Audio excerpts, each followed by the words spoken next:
agree upon. Mm-hmm. But I'm definitely with you on that in regards to, for me personally, like I want to be a partner. So I don't want to be with a man who wants to pay everything. And then on top of that, or what comes with that is I make all decisions. You don't really have no say so, and you do what I say, and that's it. Right, because then they make you a child. Right. And then that's something I'm far I don't. from. I don't. I don't want to be seen as a dependent. Right. I ain't on this ghetto independence either. Now, let me be very clear. I want a man, need a man, love a man, all of that. But I have to also understand that what comes along with that is conversations that I didn't grow up understanding or knowing. Yeah.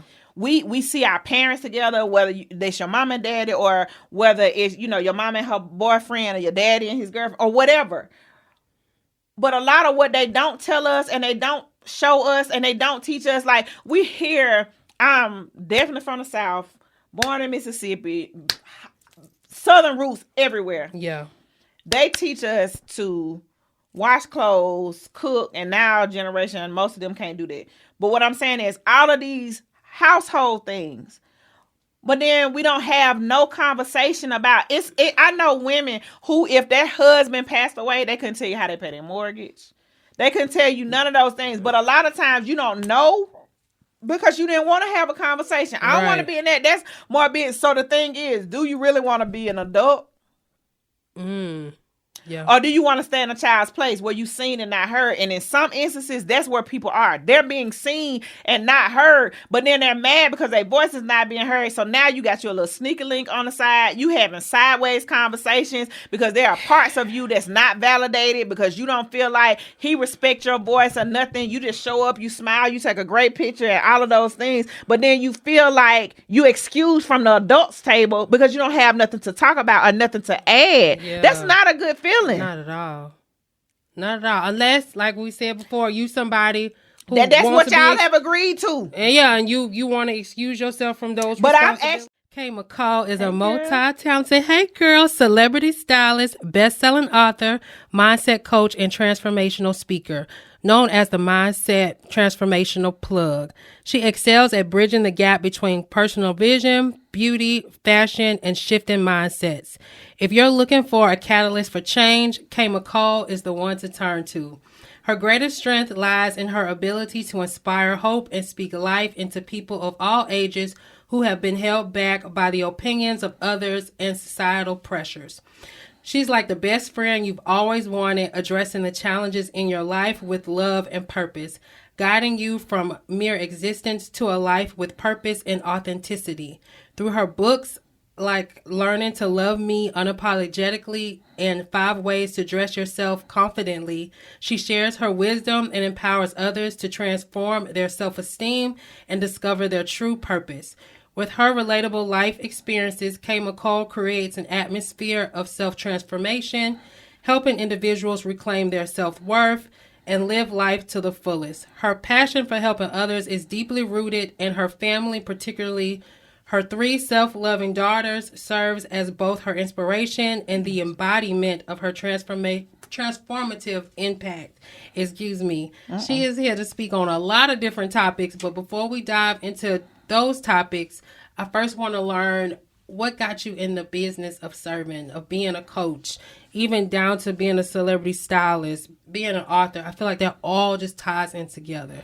So, again, like, just such a loaded question, right? But I'll start with the being a servant. To be very honest, the greatest among us is a servant. And I think I've always wanted to, it's the natural nature of me to be a nurturer. Yeah. It's funny because you spoke about my 3 girls, and I would say that I would never have children. So I got godchildren that I loved before I had babies and, all of those things. But I think my whole life I was meant to be a mama, of everything. So and not just the mama that just tell you what to do is just so stern, but the comfort place, that safe place, that corrective place. And so for me, I've just always wanted to give to people things that everybody didn't get. Like, everybody didn't have a super nurturing mom. Everybody didn't have a mom that said, I loved you, not just with her words, but with her actions and all of that. So, like, I know that's what I want to be to people. I feel like there are moments. It's so funny. I have a really good friend of mine, and she posted something that to me was private. Yeah. Not in a bad way or anything. It was a private moment between she and I. And I was saying this because it really speaks to who I am naturally, right? Mm-hmm. So long story short, her father passed away. Okay. And I was at work, but we have a group of, we got our own village, right? Mm-hmm. And so she had to go identify the body. It was just a lot of different things going on. And I'm pulling up, you know what I'm saying? So then we all decide we're going to go to her house. Some go get food, you know, but we all go. So when we get there, and again, she shared this because otherwise I would never share this. Like, These are private moments to me. Because I think the things that I've done for people and still do for people, nobody has ever seen. Like, I go do things that people have no idea that I do. And I don't take a camera and I don't take pictures and all of that kind of stuff. But because I respect their privacy. And I've had people who've said, like, man, like, where do the news be at when you are here? Or when you come and do this and bring your girls down here and things of that nature. But I'm not looking to get followers behind that, because the truth of the matter is, let me go to the story. I'll come back. Okay. So, because I can get off on a tangent with that. Because it's a real thing. It is, because so for me, when it comes to that, like going down to the bridges, giving food, like taking blankets, like I've had things that I've done, taking stuff out of my own house or whatever, because I really believe, and I know for a fact that I've been in situations where one bad decision away from being homeless. Yeah. One bad decision, like, and not even just a bad decision, just one hard decision. And you don't really know what you're going to do. And you don't want nobody in your business. And you don't want to, like, we all have been there. And I get so sick of people making it seem like it don't happen. Like, don't get it twisted. I'm real cute. Real cute. But don't let the glory distort the story, please. But I say that because, so for me, it's personal to the fact I don't want to make you ashamed of who it is. And one thing I've always said, I've been a hustler my whole life, but I ain't never hustled nobody. It's a difference. There is a difference. And so I'm not looking to go to people who putting their children out there to hustle in order to get ahead because they don't want to go get a job, or they don't want to be creative to figure it out. I'm not saying that, but there are real people that life happened to, point blank, period. And they were one person, one bad decision away from those situations. And what ended up happening is they may have just made the wrong decision. Right. And in making a seemingly wrong decision, I still feel like there's growth and there's God in it. Absolutely. It's just how you look at your situation. Perspective is so important. Absolutely. Listen. How you perceive things is how you will receive things, and how you will project from those things that you receive. Listen, you can write it down. If you don't take nothing else from this podcast. How you perceive is how you will receive. I'm telling you, your mindset, that's where the mindset coach, where the mindset plug come in. I am the plug, but what I won't let you do is pull from me and never be able to replenish myself. A lot of times that's what we're doing. But okay, story about my friend. So her father had passed, and so we were at her house. Now I just got on the jocks, but you know, I'm cute. I'm always cute. Just, you know. But at any rate, so I hear her in the shower. And again, she posted this she don't post it on Facebook. It's a reel, all of these different things now. Yeah. But she posted it, and I was just like, I never would have told anybody those things, not because I'm ashamed or anything. It's because it was a private moment between she and I. And I don't never want to be like, oh, I did this for them. Like, no. Because when I show up for you, all I need is for you to know I showed up. I don't give a flip what nobody else in the room think. Oh, she just showed up so she could be seen. No shade to nobody. And this is a public service announcement. I'm going to be seen wherever I go. I'm captivating.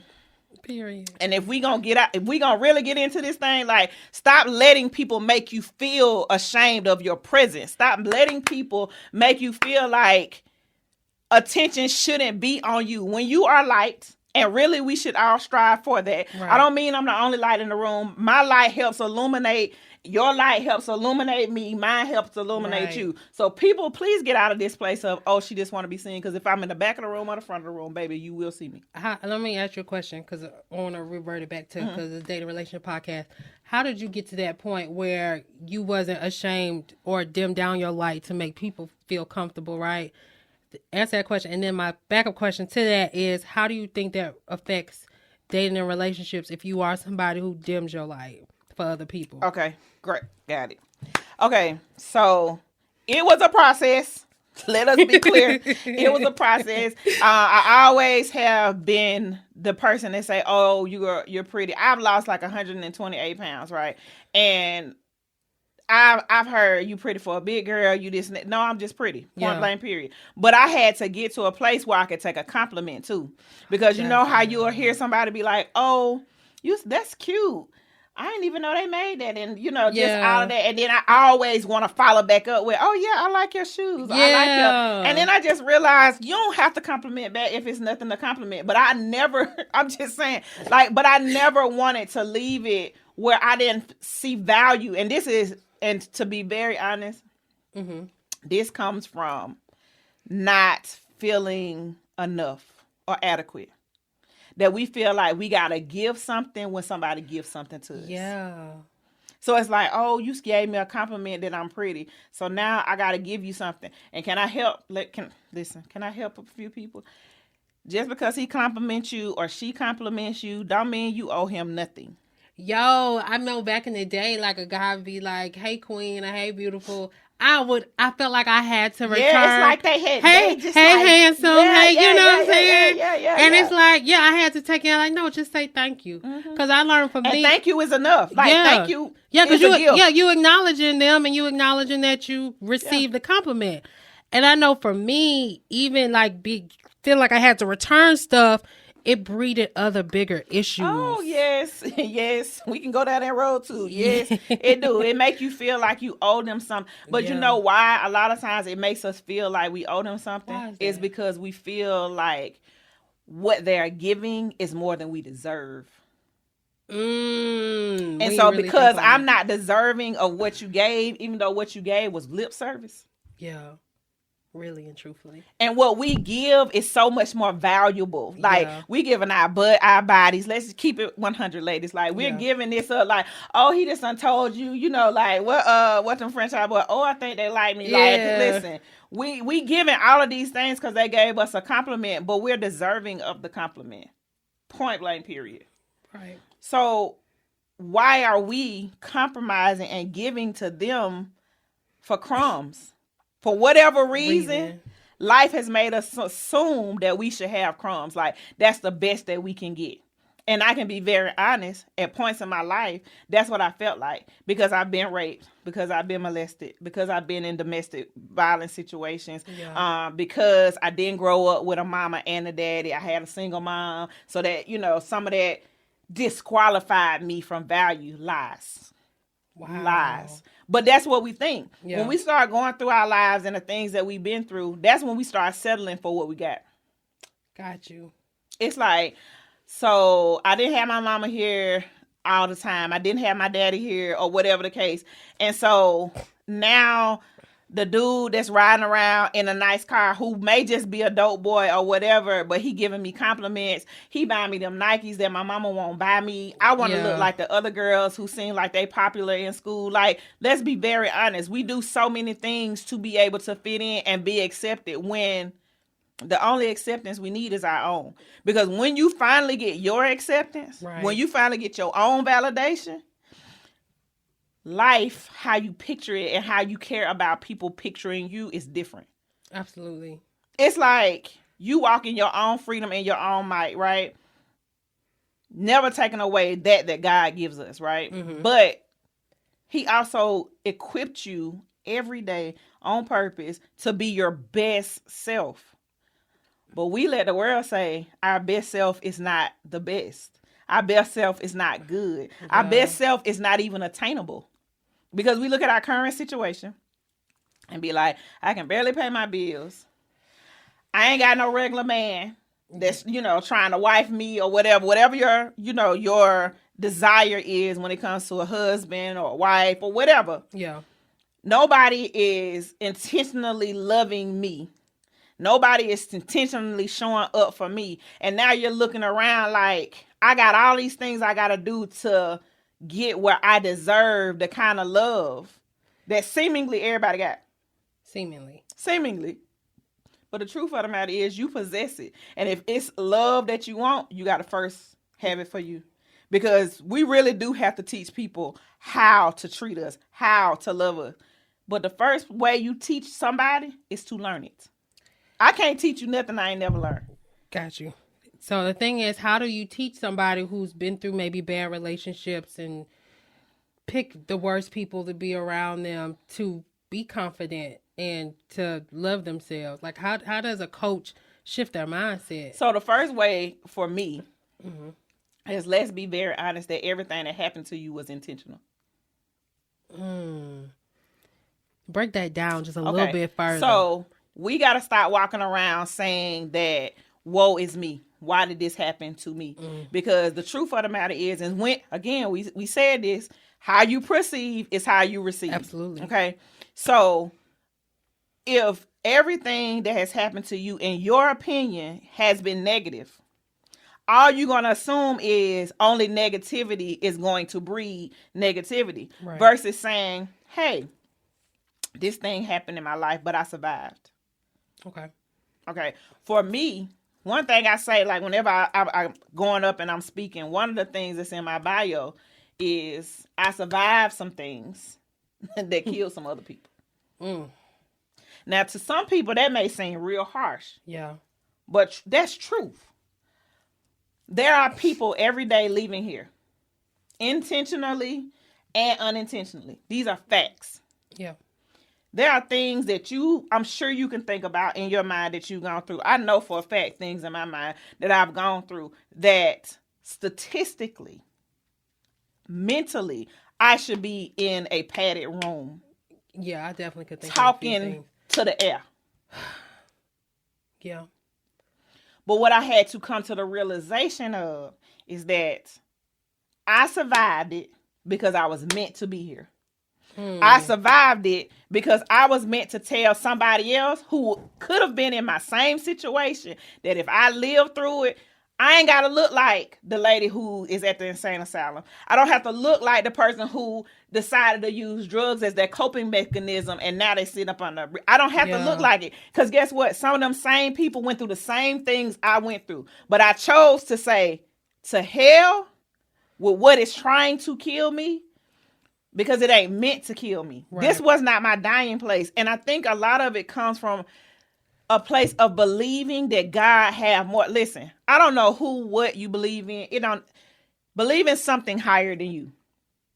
I'm not never trying to listen. I just know who I believe in. But if you believe in something bigger than you, if you believe that where you are is not where you are meant to be, that this is not your final destination. And we got to have a level of hope and faith. And again, I go back to whoever or whatever but you got to believe in something more than just you. There's something more than you that said, she got to get up today. Yeah, I can agree with that. And a lot of instances, people's children do that for them. Yeah.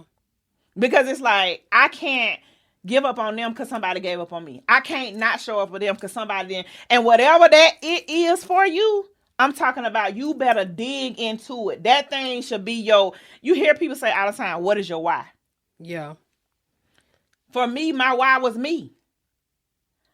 Was it initially my children? Yes. But then what I had to realize is, and it came from the death of my mom. Okay. When she died, I felt like, okay, so she died. I know I don't want nobody else to raise my children. I got to figure this thing out. But it was always the kids. But then when she died and everybody went back to their life, because up until she died, I had never had anybody really close to me in my circle that I talked to on a regular basis to pass away. Wow. Okay. So when she died and everybody went back to their life and the first year of the anniversary of her death came, or the first year of her birthday. Matter of fact, her birthday just passed a couple of days ago. Like, nobody was checking on me. Like, are you okay? Nobody was like, hey, I know it's your mama's birthday. Like, is you good? And that's nothing against nobody else. But what I realized in that is that life go on. Yeah. And if I spent my life trying to be everything to everybody and nothing to me, shame on me. Is that including the kids too? That's including them children. And I love them. Yeah. But I can't be the example.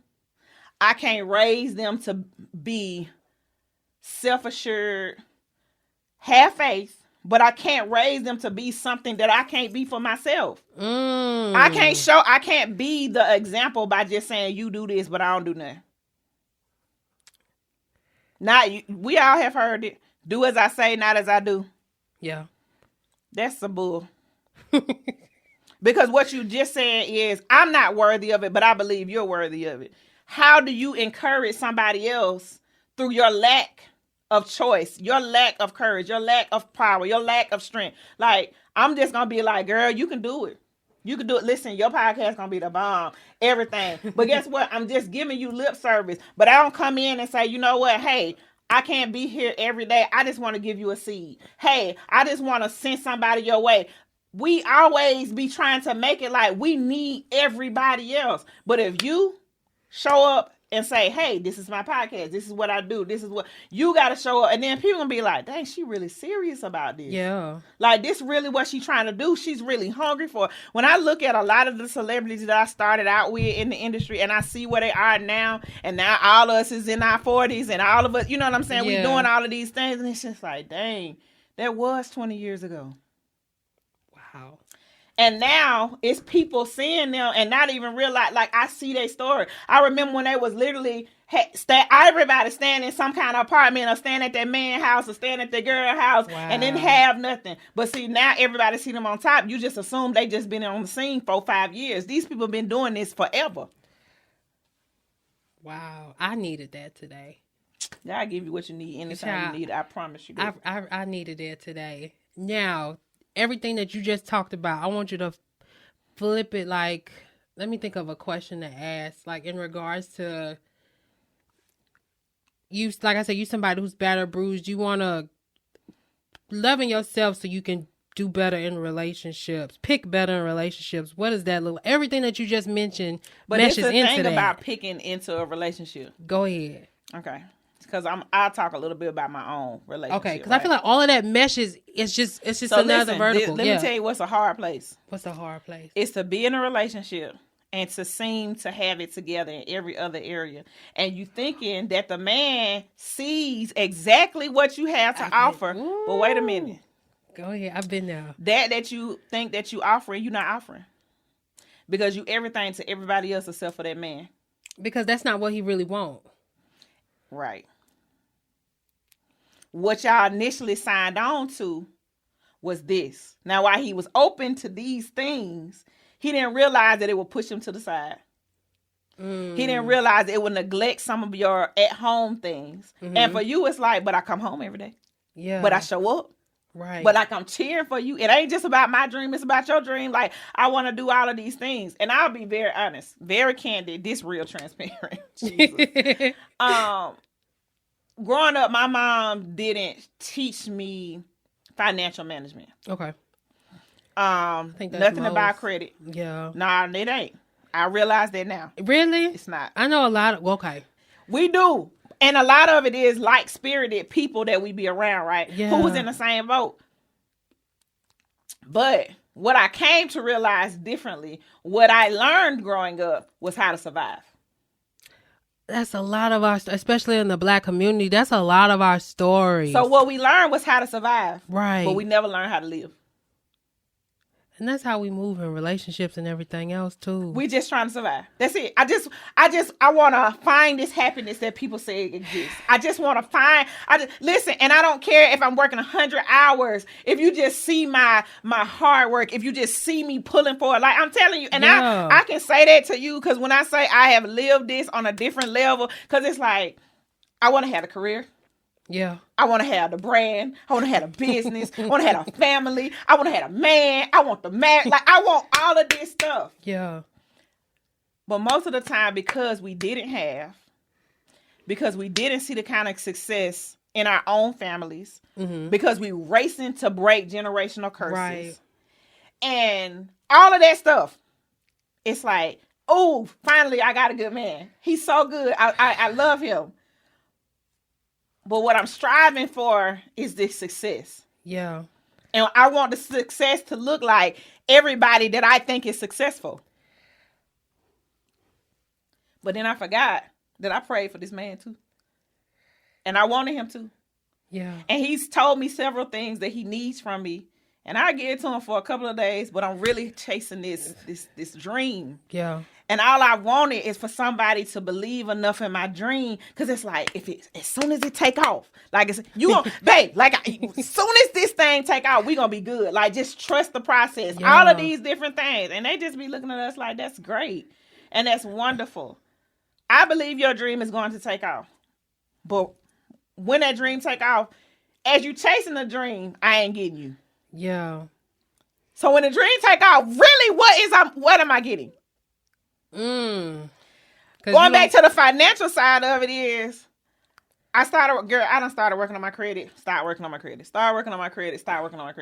Have I made the kind of money that I could? Yes. Yeah. But not being able to manage it, like, hey, I'm going to take care of this. Like, I want to pay for all of this. And what I realized over years, because when you are a celebrity stylist and ain't nobody showed you how to structure your business and all of this, like, yeah, you have money that be done ran through your hand before you know it, you be like, dang, I had like $20,000 the other day. Like, what happened?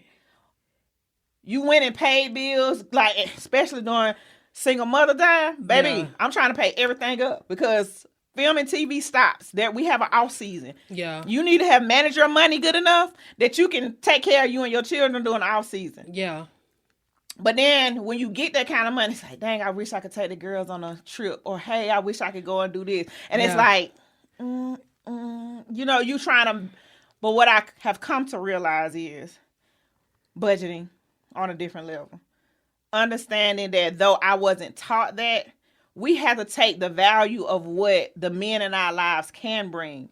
And when you are used to surviving and you're used to taking care of yourself, it's like, it's a hard place to not be like, who the heck do you think you are? Because before I met you, struggle or not, I was all right.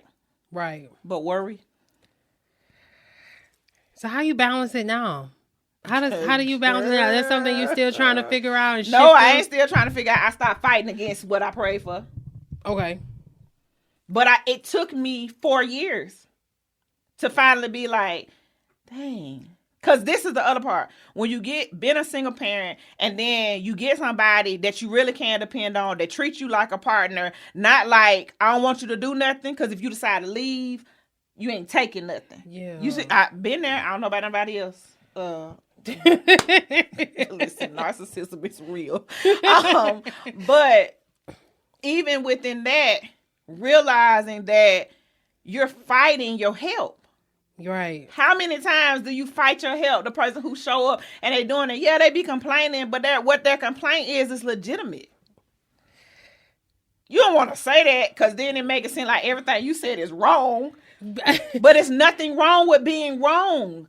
We have to, why I'm a mindset coach, you have to reprogram the commercial, generic programming that our communities, the world have taught us, or we have learned through our own, like our parents and their parents. And you just brought up a good point. A lot of men argue that women don't take accountability. Mm-hmm. Did you suffer from that? Yes. Yes. Let's help the ladies because they say a lot of ladies do not. Let me tell you what's so crazy about it is now accepting that was my issue and moving forward for it not to be my issue. The hardest part, and I'll never forget this. It's so funny because when he see this, he gonna be like, okay. Because what would bother me is. Now, this really finna help y'all. Ooh, this is really, really honest. When you've gone through the things that we've gone through. Yeah. and somebody basically makes it like so.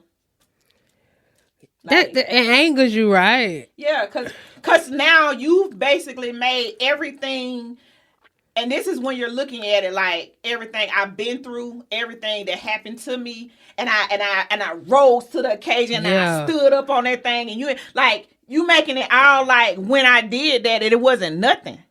And the truth of the matter is, it's some people still ain't rose up, got through it, and all of these things that's still sitting there trying to figure it out, or just saying, forget it, I quit. Yeah. Like, how dare you minimize my journey? Ooh. But then, just the thing. And I used to have this thing on my phone, this screenshot on my phone, and it was literally my wallpaper that says, I'm officially no longer surviving. I'm ready to thrive. And I had it on my phone, but I obviously was not ready to do it because it be like that. It do. It be like that. It was because then I had to let go of all the errors of what I had got through. I had to let it go, and now that was no longer the bricks I was standing on. Right, or even the story that you stand on to stay in the I don't want to say victim mentality, because at the same time, these things did happen to you, and that's still your story. But not even the victim. I know what you're trying to say. Yeah. Not in the victim mentality, but put you in the place of feeling more than what happened to you. Like, I made it through that. So, like, this is my triumph story. Like, what do you mean? Yeah. And it's like, yeah, you triumph. So now what you gonna do? It's like, excuse you? Who the hell is you talking to? Do you know who I am? Do you know what that's how you feel. Yeah. Because it's like, I've done that. Go find somebody else that did it. Go find somebody. You're trying, but then this is the thing. You trying to compare something somebody else went through to what you went through. And this is the thing. I have these t-shirts called K Said Tees, and I got a shirt to say I went through so I could come through. And just come through. Right. I gotta stop carrying the residue of what I came through. I felt that. That. That's what we got to do. It's like, that was a part of your story. That helped to build the bridge for others that's coming behind you to come with. Like the story, question that you asked me before we started recording was, what is it that what are you seeking to do with this? Yeah. I'm seeking to build a real village. I want the real people who need real people to connect to love on them, to be there. That's going to show, like, listen, no, the story not pretty. That don't take anything away from how I look or how I love or any of those things. So yeah, I have got through that. Why am I still saying, oh, them days of a single mom, I'm no longer a single mom? You better stop holding on to that. Stop letting that be your place, because what you then do is minimize the man that you pray for. Because now everybody looking like she a single mama. She out here doing it. And listen, this is nothing against single mothers, but if you're really tired of being single, if you're really tired of being by yourself, if that's really your story, then you got to stop hanging your hat on everything you've been able to do by yourself, so that you can leave room for the man who can come in and be your priest, protector, provider. Because what happens is, I've been running my house, so you're not going to come in here and tell me how to do this, but he can't set things in order if you in the way. How does a woman build up trust for a man to do that? Like, what things should they look for? You have to, listen, and this is so very hard. You have to let go of if it don't work. Because that's what we say. If it don't work, like, he can come in here and decide to leave, but what if he decide to stay? What are you doing to make him want to stay? And I'm not just saying giving him your booty, because, baby, everybody is giving up booty. And I understand that everybody feel like they got the golden nuggets in between their legs. Let me be very clear. With all of the lubes and stuff that they got going out, baby, everybody is dripping like you. I'm just saying. Like, let me just get that out of the... Because that's what happens. Yeah. We believe that we got some kind of goal, or we got some kind of trick, or this and that. And everybody that we know that we would equate to being amazing and beautiful and all of these things. I ain't gonna say no names, but y'all already know all the people. Yeah. Celebrities and otherwise have dealt with cheating. Right. So is it really what you put down in the bedroom, or is it the things that you do before you make it there? I definitely think it's the things before you do, when you make it in between, That's all just of the that. bonus. Right. That's just the bonus. But showing up and surprising them to do things. We looking to be rescued. We looking for somebody to love on us. We looking for the flowers. Like, social media have got us so messed up. Like, oh, if he can't bring me a bag and a shoe and a this and a that. But okay, he bought you a bag and a shoe and he cheating on you. You okay with that? Right. That make you feel like you laying in the bed by yourself with your Birkin, with your Louboutins, and he out. Come home every night, baby. Please. Please. I would rather you be at home. Don't go. Listen, can you just make sure what's going on in this household is taken care of? Take the stress off of my brain. And I'll be very honest, because of how much I had been running when we first got together, for me, I got comfortable. I can be very honest. Yeah. I got comfortable because I was like, finally I could breathe. And I trusted him. I knew that he wouldn't let us be homeless. I knew, like, we had went and bought a house, literally, like, we went together a year. He was like, wow, all right, let's do this. We gonna make this thing shake. And I promise, shake and bake ever since. Wow. But I had to then start listening to the things that he was saying, because I'm saying I want to be married. I want to be married. I want to be married. It's like, okay, yeah, I hear you. I hear that's what you're saying. But you're not really showing me that. Like, I'm letting you follow your dreams and I'm letting you do all of these things, but when have you been intentional about what go on in our house? Now, so no, not keeping a nasty house, not none of those things, but I'm working my butt off for you to live your dream. Yeah. And I ain't asking you about nothing going on with money, because if I ask you, that means I got to fix it. Got you. And truth, most of us have not been raised to have financial conversation with men or otherwise. That too. Even with your girlfriends. Or, you know, you can't, we won't be honest and be like, sis, I want to come celebrate your birthday, but I'm on my last $25. I'm always been the type to be quick to do that, but I know a lot of people do that. I know most people are always trying to save face. I know a girl who ditched out on my sister's birthday due to she didn't have any money, and then there was another time she was dating a guy that she really liked, and he was doing okay, but he didn't have money for the event. So she decided not to go because she didn't want to come out of pocket either. But she didn't want to say that at first. It took a long time for it to come out. Pride is a lot of the issue. Yeah. Because we don't want to be judged. Yeah. Right. But you judged yourself before anybody else did. And then you judged yourself and took yourself out of the equation and then left it up for them to figure out, or left it up to them to come up with their own narrative. Right. No, I'm going to catch you right at the head. I can't go. And I've had a hard time saying I can't go, because being in entertainment, which I'm sure you know this, you need to be out. You need to be where things are going on. Definitely, so that people can see you. Yeah. Because then they can equate. So I'm, like I said, back of the room, front of the room, you gonna see me. But sometimes I have to say, nah, I can't go. Yeah. Because I might want to be at home. I'm trying to create that balance, right? But this is the thing. When you're building, and because society has told us, don't sleep, go hard, keep going, all of these things. But all the people that you be saying that to get to where they're going, and then they have to find somebody where they at to get married to, or to be this with, and all of that. And then in a couple of years, they're no longer together, because the person that you found in that arena or that thing had absolutely no depth to them. They wasn't trying to really build with you. So, but what happens is, we be fighting against who in the trenches with us. We fighting against them, and they're just trying to bring balance. Got you. How does one decipher this person, this man or woman, is worth the balance? Their intentions.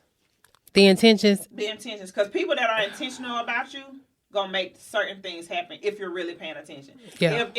If they know that this is your dream and these are the things that you're trying to do, they're going to accept certain things from you because they understand that you're trying to build. However, they're also going to be intentional about, let's spend some time together. I know you do your podcast on this day, so I know this day is out. I know you need to prep on this day. I know if you have children, like, you have to do these things. But we also have to be intentional about who we want to be with. Hey, babe, this is what I got to do. I just want to be in your presence. Like, let's go and just lay down and watch TV. Let's go out to eat. Like, we have to be intentional about each other, and you can tell if somebody really want to be there. And I don't mean that's just there for clout, trying to see if they can ride the ride with you. Because the truth of the matter is, most of them, they're gonna be more happy at home anyway. Yeah. Like, I ain't even into that's your world. Like, that's it. All I want is for you to be able to step into my world with me and not let me just be showing up. Because at the end of the day, if you know anything about this entertainment game, show up by yourself if you want to. Somebody looking to get you. Somebody's looking to. And so it's a level of respect that you have to have for who it is. Because if they're not fulfilling you, you're not fulfilling them, it always leaves space for somebody else to slide in. Yeah. How does two people keep the momentum going so nobody slide? Okay. Being honest when we feeling some kind of doggone way. Instead of saying, I'm not going to say that because it's going to seem like I'm whining or it's going to seem like I'm complaining and all of these things. No, because if I'm saying something to you, it's a value. Somebody has always said in relationships, I talk a lot about how I'm feeling. And even if how I'm feeling is wrong, I want to say it, redirect me, correct me. Because if you don't, I'm the type of person, if I stop talking, baby, I'm gone. I've already left. Emotionally, mentally. I may physically still be there, but I ain't there. Because I don't want... It's hard when you naturally get attention from people to feel like you don't get attention from who you want. It's very hard. It's very hard. Yeah. So that's what I'm saying. They have to be intentional about you. Like, there's a part of your ego that need to be stroked. And I don't never want to just take it to physical, because physical is easy. It is. It's easy. But how can we have a great conversation and I just lay up under you or I just hug you? And then I always, the Love Languages app, I think that's a really great app because you can do it and share it between you and your significant other. He can fill out his, you can fill out yours, and then it'll show you how to connect with each other. And then that's shows you how, like, one of his is acts of service. I'm intentional about laying out his pajamas and stuff. When he get off work, I may or may not be there. It just really depends. But at least it's there. You know that I consciously thought about making sure that this was there. Because I may have been working all day and I may be tired and I may be in the bed by the time you get home. But when you go in the bathroom, go in the shower, cut that shower on, when you slide that door back, you see your underwear, your pants, shirt, whatever you're going to wear for pajamas. Like, he kind of have a pajama stuff. So. But I'm just saying, like, there's an intentionality about it. Going and saying, hey, I know, like, if I'm out and I'm coming back, I'm like, hey, I'm going to bring you some food. You just want something? I'm at this or whatever. Like, acts of service. Again, these are things that mean something to him. Like, he said something recently about, because I do be out, in and out or whatever. It's like, I miss, like, the smell of bleach. Like, seriously, because I'm at a place now, it's like, I'm just going to pay somebody to clean. Like, all you want is to have it done. But there was value in me, like, I think last weekend or the weekend after, I literally worked that whole day, came home, and on my hands and knees, cleaned the shower, the baseboards, all of that. Listen, everybody got something, but that was something that was good for him. Yeah. And for me, it was just like, the thing is, I am naturally a nurturer, but it's hard when you watch your woman nurture everybody and you feel like you missing it. Yeah. And it's not fair. Yeah. And I had to be honest about that. Did I like being honest about it? No. Because it was like, dang, like, you see that, but that was a value that you saw in me. Right. That you got from me in the beginning, and then I got comfortable and I stopped doing those things because, and this go for the ladies and the fellas, because we do one thing to get us. You got to continue it as the time goes on. You got to be intentional about it. You have to be intentional to make the person feel like they matter. Do we go through highs and lows? Do we go through changes and growth spurts and all of this? Yes. But it's a continued choice to say, I'm going to show up for you. And guess what? In hard seasons, it's funny because both of us have gone through depression in the course of this relationship. Wow. Okay. Okay, I would like, how did that work and how did y'all support each other through that? Girl, I don't even know.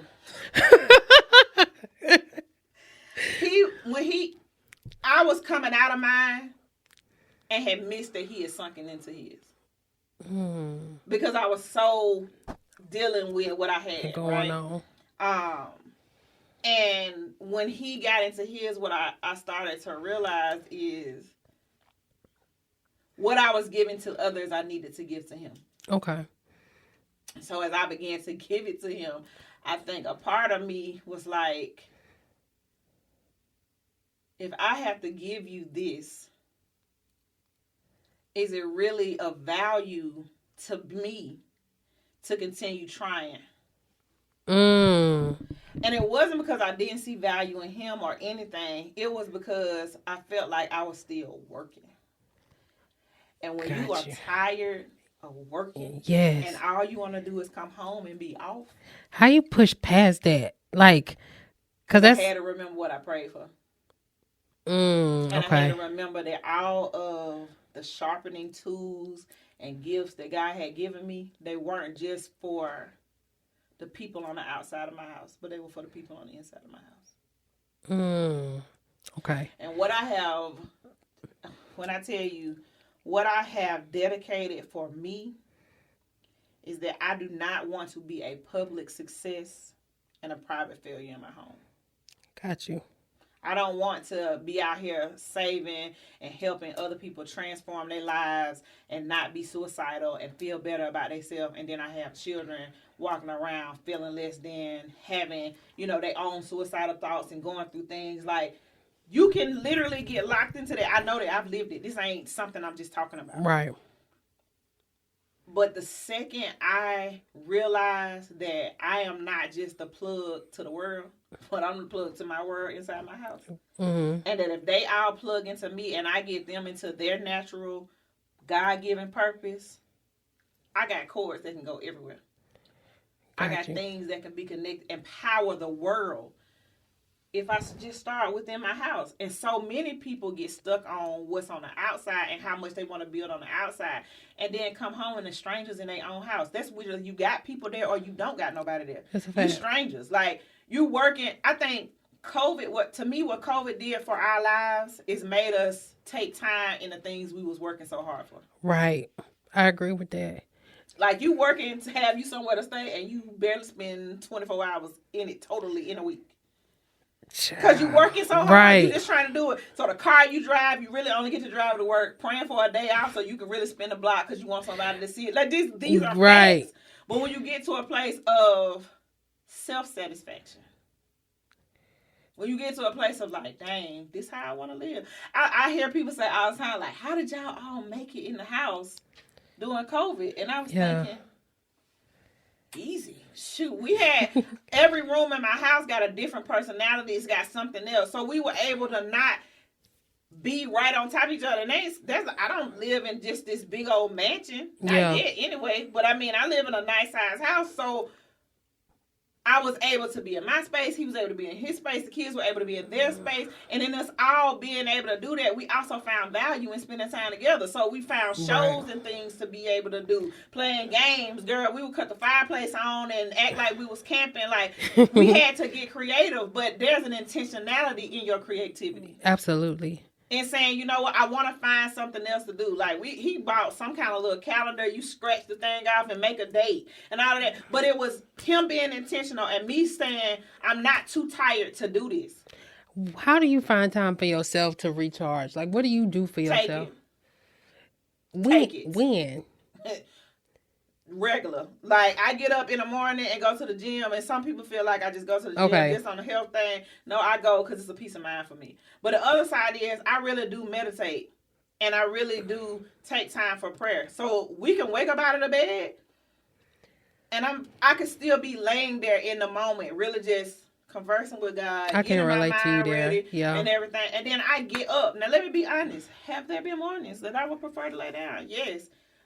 But what I say to myself is, are you going to just lay down on you? I've missed enough time. Time is the one thing you can't get back. Yeah. I've missed enough time. I'm not going to lay in this bed because, baby, sleeping in a bed, I do believe, get you some sleep, having balance, all of those things. But me laying in a bed for a couple of extra minutes, 30 minutes, when I can get my day started, kick it up with going to the gym. And I have plenty of times I go to the gym and I may not go super hard, but I'm intentional about my health. I'm intentional about saying I got up and went. I may go and do a little bit of cardio and just go lay in a sauna for a minute. I got peace of mind. I don't got nobody talking to me. I can put my earbuds in. You know what I'm saying? It's just that moment. Right. And then I may go on into the office, or I may go back to the house and get some breakfast or something like that. But it's me trying to be intentional about me. Because if you do not re-energize, that's the word I was looking for. If we don't re-energize ourselves, you'll walk around on empty. There are a lot of people that are so fed up, stressed out, because nobody is re-energizing them. Like, we're not being honest that we need it. That's number one. Yeah. Because listen, Superwoman is getting all these accolades in our world. The woman that can do everything. Yeah. She can bring home the bacon, cook it in a pan, kill the pig, like all of these different things. That heifer tired. Very. She tired. When you can go and scout it out, send somebody else to kill it, let it go through the processing plant, bring it, cook it up, pack it away for the winter, whatever the case, you need a team. Right. The world has made us think we don't need nobody, and that's not true. We do need people. We need one another to feed. If it wasn't for what I went through, to bring it all the way around full circle, for me to meet you who I've never seen before in my life, but in the midst of it, everything that we've transferred between each other has been a help to both of us. Right. Your platform, me being able to talk into things that you may be going through or whatever the case may be, but we don't have value for one another. So it's like, okay, it is what it is. If I don't meet this person, if I don't say, so many people walking around with their mouth closed and they're literally the answer to somebody else's prayer. But you're so scared that you don't want nobody in your business, because that's one of the biggest things. That is a big thing. We don't want nobody in our business. And truthfully, can we just talk about just us as a black culture? We was raised, I know my generation was, don't tell nobody what go on in my house. Even in our generation, it was like that. But then the generation before us was children ought to be seen and not heard. Right. So then where do you find value in your voice?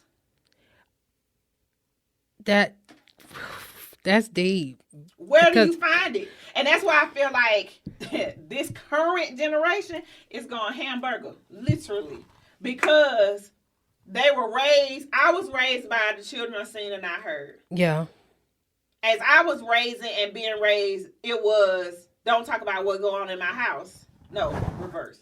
Don't talk about what go on in my house was first. Children ought to be seen and not heard was the next one. So they wasn't telling them what was going on when the uncles and aunties and everybody was molesting and doing it. And let's be clear, they're still doing it now. Yeah. But they wasn't talking about it. So then their unhealed traumas had babies. And then we said, don't talk. You smile in a grown-up space. So then when that grown-up start touching you inappropriately, you ain't say nothing, because as a child, that ain't my place. Right. And now I'm scared to tell my mama who my grandmama said, don't tell what happened in our house. So my uncle touched me. I told my mama told my grandmama, and my grandmama said, don't tell nobody because we don't want nobody to know what's going on. But come to find out, my uncle did it to my auntie too. Wow. This is what's happening in people's lives. Yeah. And then when it happens, now your auntie don't want no children. Your mama done had a child. Nobody was telling the truth about the situation. Now it's not happening to you. And then when it happened to you, you're feeling like, I'm in a family with these crazy ass people. And none of them care about it. So now I don't want nothing to do with family. I don't want nothing to do with these people because they didn't protect me. Right. So now you walk around your whole life scared to make connections with really good people because you don't trust nobody. Because you don't believe that nobody won't violate you. You don't believe that you can trust and make real connections with people. So then you end up getting into a relationship with somebody else that'll violate you. There ain't no value in it. So you don't have no value in relationships. So this person mishandled you, and because you've never been taught what love is for you, what it looked like for you, what it feels like for you, everything you know is dysfunctional. Right. So you go and link up with more dysfunction.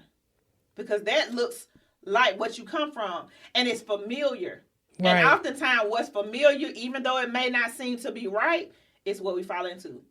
I feel like people say comfort zone, comfort zone, comfort zone. Your comfort zone is the most uncomfortable, comfortable place you've ever been in your life. Yeah, I agree with that. Oh, I'm good.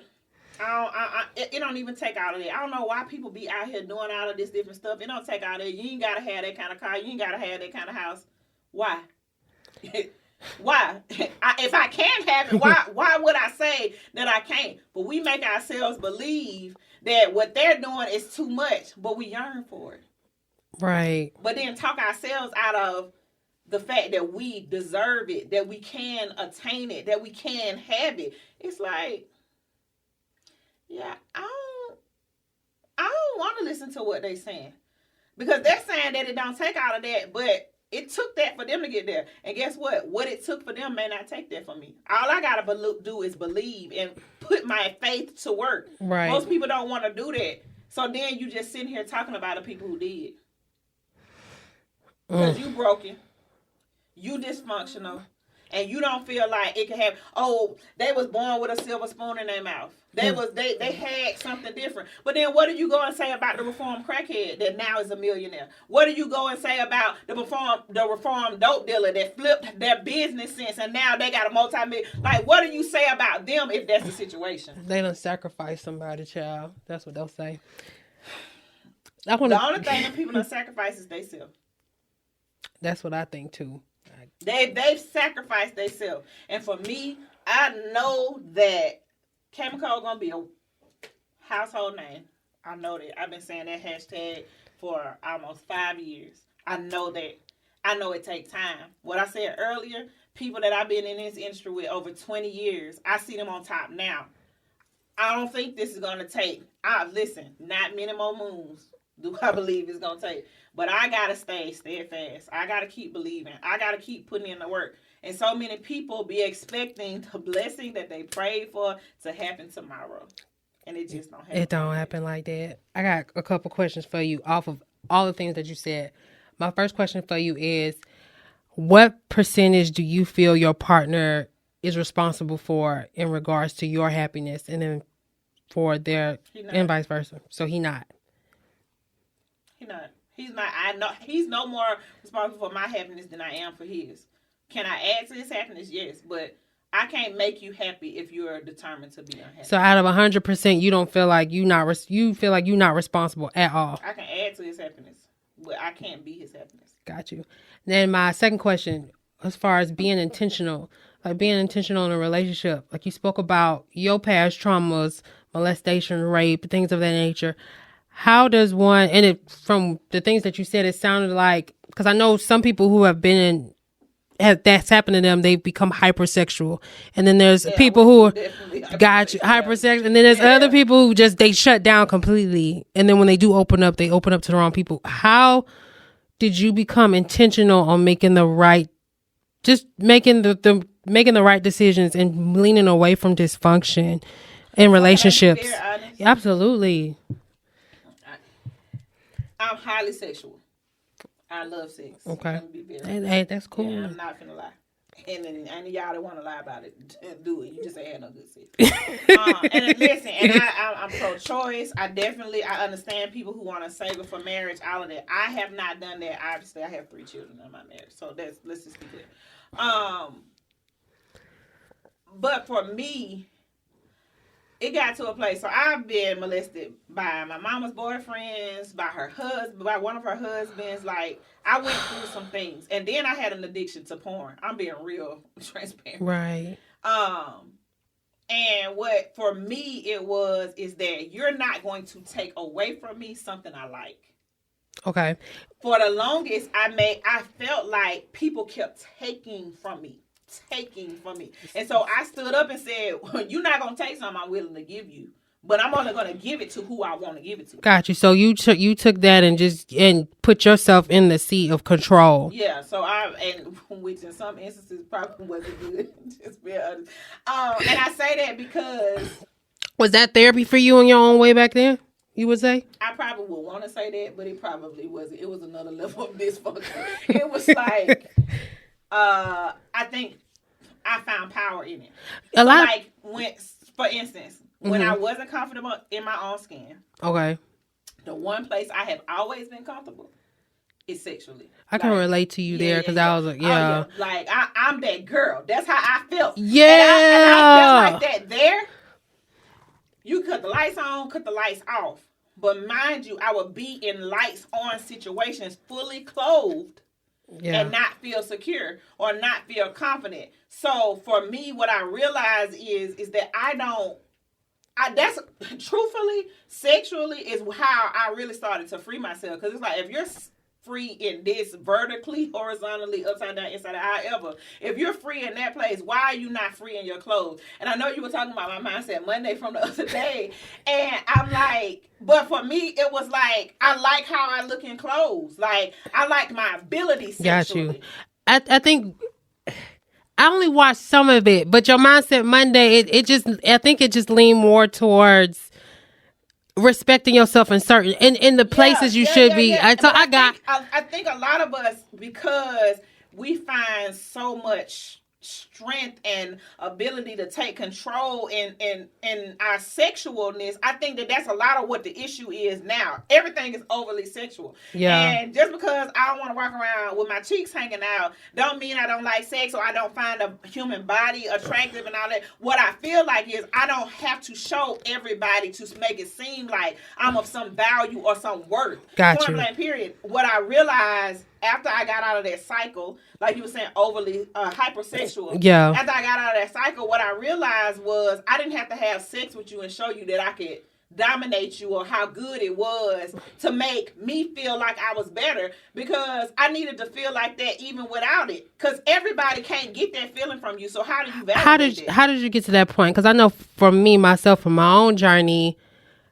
you know, you put yourself out there in this sexual way, you doing all the things you thinking he'll like, you know, the tricks and stuff like that, but in reality, you still being dogged out or treated the same as everyone else. Go back to what I said in the beginning of this. I don't care how good you think it is. Baby, if somebody else got another trick, if somebody else that do Kegels better than you, I'm just saying it's something, right? So for me, what I had to realize is that it's a gift. And if I keep giving it to people who don't understand worth, who don't understand that this is an honor and a privilege. Yeah. So we get to that point, right, where you're like, okay, well, clearly me being over sexual, things of that nature, I'm taking control in my own way sexually, but I'm still not getting the outcome that I want relationship wise. You're only doing it one-sided. You like, we can flirt, we can do all of that, but it's like, what are you doing outside of that? Like, how are you carrying yourself when it ain't nothing about sex? How are you putting yours? And I want to make it clear too, like, okay, how you carrying yourself outside? That's a good point, because I think that was a part of my issue. How are you carrying yourself? How you putting what energy you putting out there? Because I know on the flip side, I also was doing other things too. I was being the reassuring girlfriend. I was doing all of the things. You were reassuring him, but who was reassuring you? At that. What had you done to build you? Because this is the thing. We want to be everything for everybody else and hope that in us being that they will see such great value. Right. But the thing is, we ain't carrying ourselves like we are of value. So how you flip your mindset for you? Because the thing is, if I can do it for you, why can I not do it for myself? Why can I not reassure myself that I'm worth what I'm telling you I see in you? Why do I not see it? So for me, it started with affirmations and me really looking at myself in the mirror differently. Because it'd be so hard. You know what I'm saying? You could come to that. But then it's like, I know every dimple, dent, scar, stretch mark over my whole entire body. That's beautiful. What I had to literally get in the mirror, and this is today still one of the affirmations that I say consistently. Mm-hmm. God was so mindful of the world that he created me. He created me with purpose, with intentionality, and to be great. Not perfect, but purposed. And if I am intentional about me the way he was intentional about my creation. See, that's the part. Mm-hmm. We think that we was just created to be some number. I think some that. What I learned about that being a number is I'm glad to be counted in, because so many people counted me out. Everybody looking to be number one. I just want to be a number. I'm going let me get in there. And then you'll see me the same way in a room. You'll see me. And we have to get to a place where we stop looking for other people to see something in us that they're selectively blind to anyway. That's a good one. Now, Most people are selectively blind to our greatness, because what happens is, if you really get into who you are purposed to be, then you make me look like I ain't never did nothing. That's people. This really how people be. They won't be honest, but that's the truth. People that ain't trying to help you up, ain't trying to build you up, ain't speaking words of life into you, it's because if she becomes more than what she is now, what would they say about me? I know her story. I know all of the things that she been. So if she become more than that, what did I really do? Like, what effect did I have on the world if she was able to come from? Because they think less of who you are. They think less of who you can become. Yeah. So it's like, if I help her become this, then now I'm the lesser. Because all of the people who consider us to be the lesser, know the true potential of us. And know that if our true potential ever met purpose and traction,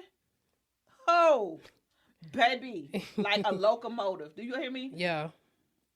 But I can't feed that into you, because if I do that for you, then now I'm by myself. Now I don't have that. Now I can't do this. And that's why you got to stop looking to people who are happily, they crab in a bucket you. They really are just pulling down and snapping at you. And guess what? They don't always have to pull you back into the bucket to affect you.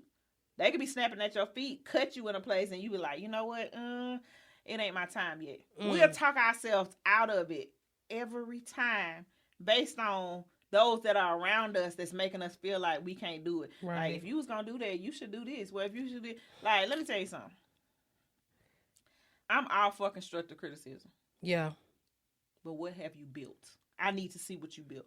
Before you come at me, show me what you have built. And if you ain't built yourself, you ain't helped build another person, leave me the hell alone.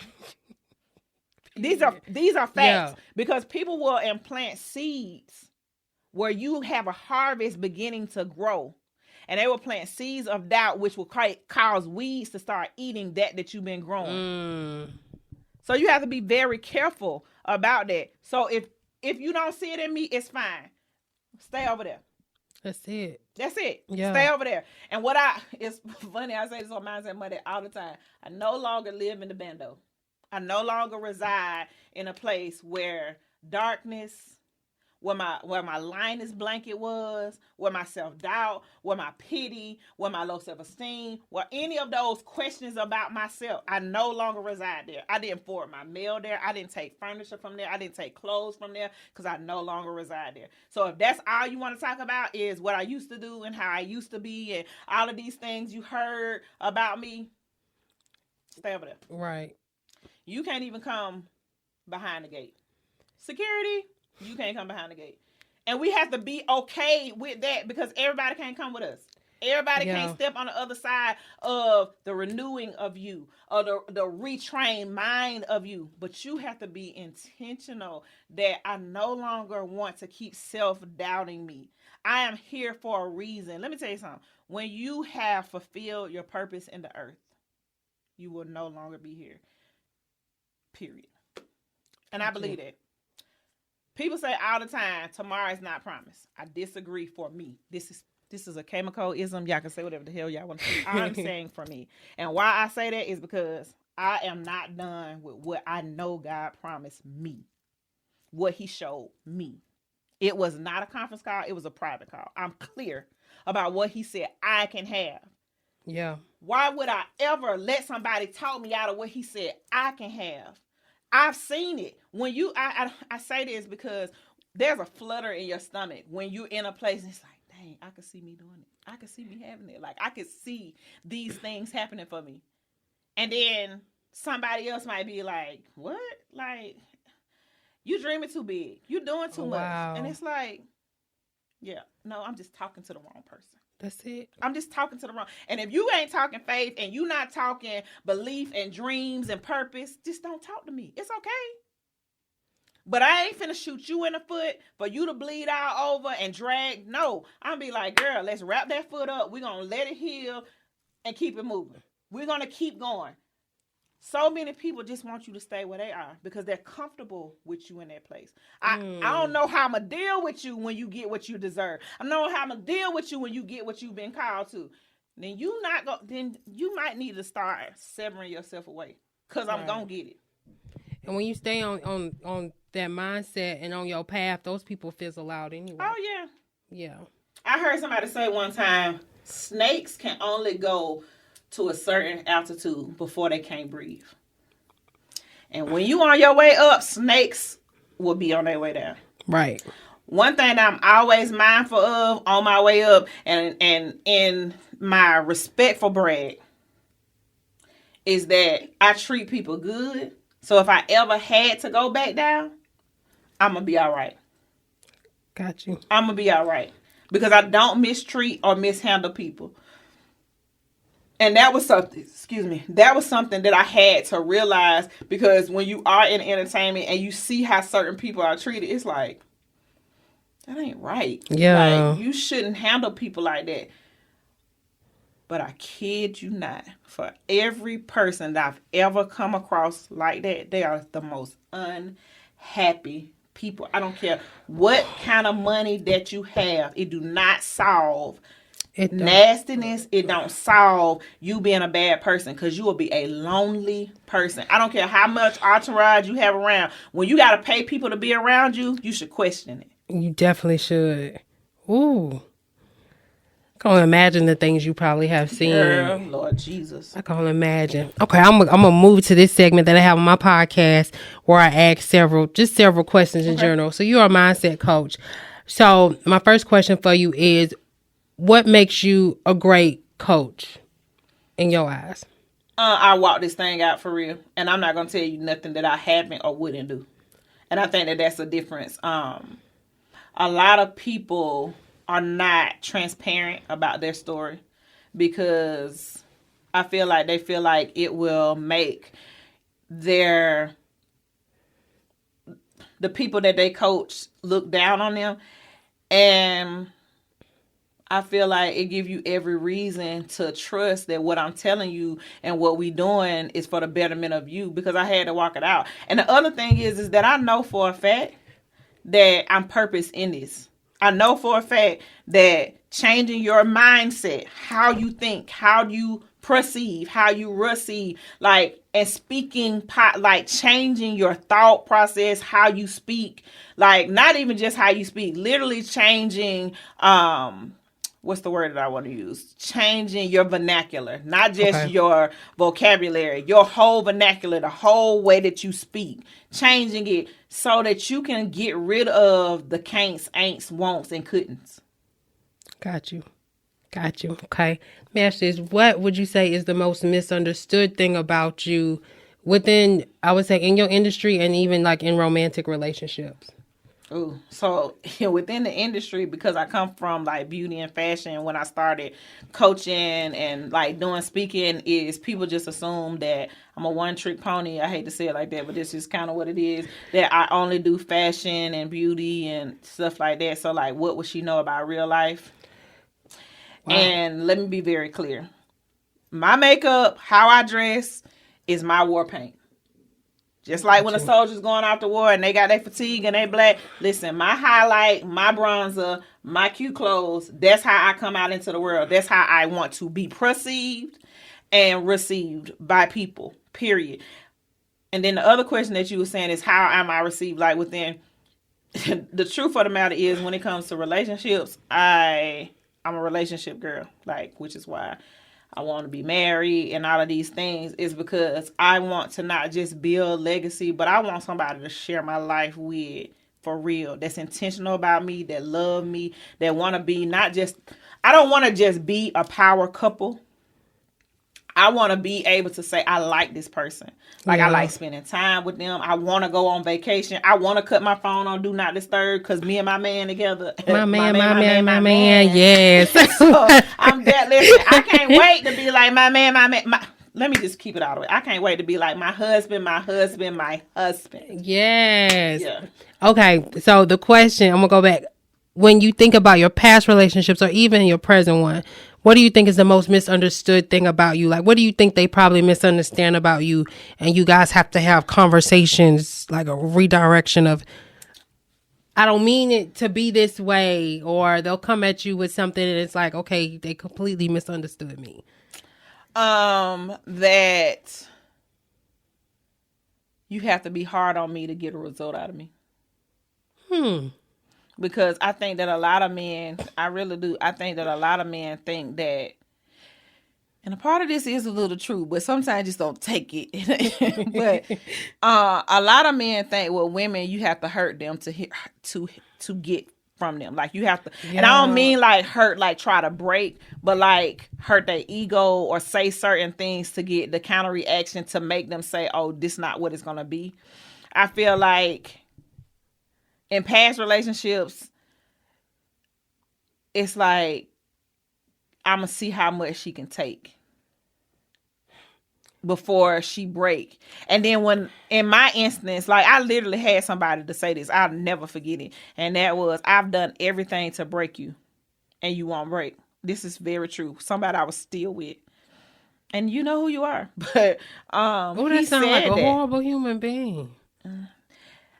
What I realize now, and again, this goes with mindset. Let me finish with it. So he said that, Maya, we still live in the same house. We were still living together, sleeping in the same bed. Not necessarily sleeping together, but still in the same bed or whatever. And he was like, I've done everything to break you. And so maybe I need to try loving you. And I knew that he probably didn't love me, or we, it wasn't. I think we both just didn't want to start over, let go, all of this. We was used to each other family. We was family. Like, it was so many different things or whatever the case may be.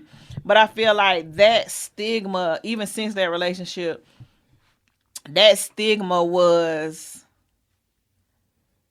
like just casted a shadow. It's like even the people that I dated after that, it was like you wanted to see me grow from concrete. Like, okay, I'm going to keep piling concrete on you, and I'm going to see how many times you're going to break through and still grow. Why do you think, what was his reasoning for it? For that particular person, I think his reasoning for that was because he didn't really have a true, genuine love for himself. And the nurturing and that I did have, because at the end of the day, he had seen me go through so many things. And even in me going through it, I kept rolling with the punches. It's like, okay, well, all right, well, we just won't talk for this amount of time, but we're going to keep going. And when you don't necessarily have that, sometimes people envy that about you. And it builds a resentment. So it was just like, I keep trying to hurt her. She won't leave. She won't go away. And I'm a nester. So it's like, let me say this. I was a nester. Okay. Because I was staying in situations that I probably needed to, but it was just like, it is what it is. Like, I'm not doing that. I want this family, everything. Because we'll say that, like, you have to go through things. Every relationship go through things. That's what that's what they kind of shape us up to be. And every relationship do go through things, but some stuff you was never meant to go through that we chose to go through because we didn't leave. Right. How did you learn to set boundaries? Was it from that relationship or was it from another relationship? Because you mentioned that one definitely started it for sure. Got you. And at that point it was like running down a hill. Got you. And like you say, you this bright light. You know what I'm saying? And like, when you know that you are bright light, now mind you, I catch that on the other side of these relationships. Yeah. But when you can really look at yourself and know that your light, your fire is a flicker. Have you ever like tried? I don't even smoke, but I know this about a lighter. Mm-hmm. When it's almost out, it flicks. It's a flicker. Yeah. But sometimes it's really an air bubble in the line. And a lot of times an air bubble has gotten in the line based on somebody else letting air into the hose. Got you. And it's really still fluid on the inside. And that was what I had to reconnect with. Like, I let air in this line. And this air is messing me up. I'm gasping for air and not the light that I'm supposed to be. So let me ask you this. So, being in a relationship, these men poking air in your line so you can't shine the way that you had capability of shining to. Yeah, authentically. moving from that relationship, how did you choose differently? How did you ensure that you got with men who weren't intimidated by you and Girl, who didn't hate you for your life? But the thing is, ooh, honey, the thing is, I got with men who weren't ashamed of my light, right? Mm-hmm. And saw things in me. But this was the issue. They was either trying to ride the train, or while they weren't necessarily intimidated by it, they really couldn't take it. They were in love with the thoughts of me, not with me. Some people like the era or the air of you, Yeah, but not really you. They like, they see. Now, let's be very clear. K.Micole really is who I am, and that is my real name. yeah. But a lot of people just like what you see in front of the camera. Like, at the end of the day, I don't wear makeup every day, but I also take very good care of my skin. I don't have to. But some people don't like that. Sometimes I don't necessarily want to be out. I don't have to always be out. And when you're always on and all of that, people don't realize that I may just want to lay on the couch. You see what I'm saying? Yeah. So it's like, where we going tonight? What we got to do? You want to be on this VIP list and you want to be on this. And it's just like, I'll RSVP for you. You can go. So a lot of men came in and took advantage of your status in a lot of ways. Yeah.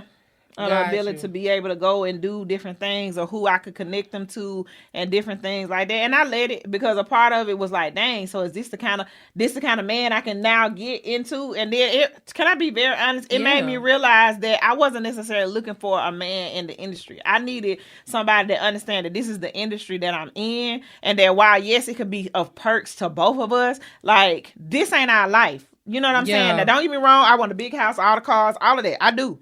But I want it because I want to be able to have my family there. I want to be able to give back, create some things, and all of that. So again, what do you do different now compared to back then? Because to make sure that you choosing a man that's there fully for K.Micole. I stopped trying to choose, and I let them come and see about me. Got you. So that was the biggest thing. Because like in my relationship now, we met on a dating site. Okay. And he was intentional about me. That meant something. I had children. He was like, hey, I know that today the kids is at their dad's house. You want to go do this? Would you like to go do that? Like, he knew my schedule. He was intentional. And can I be very honest? Yeah. I met him after I lost everything. Wow. My whole house burnt to the ground. Wow. Like 2 weeks after Christmas one year. And one of my best friends, was like, girl, you need to get on dating sites. You need to start going out or something, like, and I'm like, go out, girl. All my clothes is burnt up. Where am I going? Like, just all of those things. But she was like, you need to get your mind off of the situation, blah, blah, blah. And so I'll make a long story real short. I was on this website. I was on a couple of different websites. And after the little free trial, I was like, okay, these are the dudes that I met, this, who we're going to be with. And honestly, they just all started kind of dropping off. It was a free meal at first. It was just like, hey, I can go out and just like get my mind out of it. Because at that point, I'm staying in a hotel. Like, the kids are going back and forth with their dad. He's helping, just different stuff. But I didn't have no home. You feel what I'm saying? And I met him. And he was the only one. I never forget this. We went out on a date. And when we went out on the date, I was tired.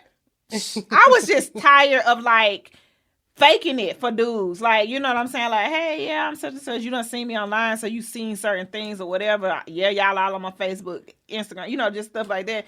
And I was just like, look, I have lost everything. I would never forget this. I said, I have lost everything, and I'm not looking for a man to save me. I'm okay. But what I am looking for is a nice friend. Inevitably, in dating, I want to date intentionally. I want to get married. I want to do all of these different things. But me and my kids just lost everything. And tonight, I just need a good conversation and a good meal. And I was just like, and he just kind of like looked at me like, what in the world? And he was like, cool. Like, and from that time on, like, we went out to eat, went from going out to eat. And he didn't give me like the what you doing, hey beautifuls and all of that. He was like, so like after he knew what was going on, he was like, so did you find another place? Like, have you found furniture? And so I found myself looking for furniture and stuff, and I would want to show him like, hey, look at this. I'm thinking about this for the girls' room. I'm thinking about this for this and all of that. And at the time, I had been trying to finish my books. Matter of fact, 2 books.